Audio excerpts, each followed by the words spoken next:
everyone, welcome to Desi Dwellings।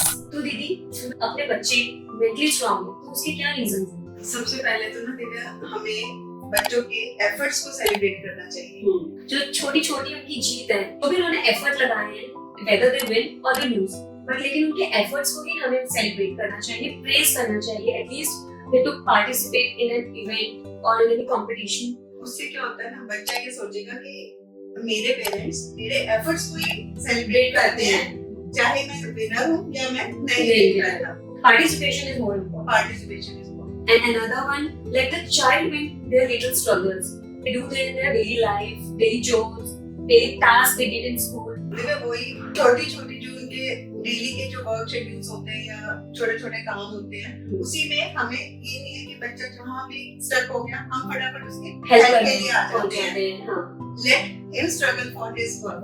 We are there to help them, but हमेशा help करने नहीं पहुंच जाते हैं। हाँ। उनको करने देते हैं, उनका कोई भी काम, कोई भी टास्क मिला है, उन्हें कोई भी प्रोजेक्ट है, जब बच्चे को रिक्वायरमेंट है तो we are there to help them। And कभी दीदी उन्होंने कभी कोई मिस्टेक भी करी तो नेवर आइसोलेट और punish them in that way कि इतना हार्श ही हो जाए हम बच्चों के साथ। ना उन्हें आइसोलेट करना है, ना ही कई बार क्या करते हैं पेरेंट्स की गुस्सा आया ना तो अपने रूम में जाके बैठ जाते हैं, बच्चा अपने रूम में अकेला और वो उसके अंदर क्या फीलिंग्स चल रही होती है, उस टाइम वो मेंटली इतना डिस्टर्ब होता है अंदर से, क्योंकि कुछ गलत होने के बाद भी वो खुद ही बच्चे इतना ज्यादा गिल्टी फील फील कर कर रहे रहे होते होते हैं। हैं। और उस टाइम पे अगर हम उनको सपोर्ट करने की बजाय अगर हम उनको पनिश करें या कुछ रॉन्ग वर्ड्स यूज कर दें तो बच्चा बिल्कुल ही डिसअपॉइंट हो जाता है और वो मेंटली भी अपसेट हो जाता है कि मेरे साथ तो मेरे पेरेंट्स ही नहीं है तो और कौन साथ देगा मेरा। तो इसके लिए हमें अनकंडीशनल लव देना चाहिए बच्चों को, ताकि उनको ये पता होना चाहिए चाहे मैं कुछ भी करूं,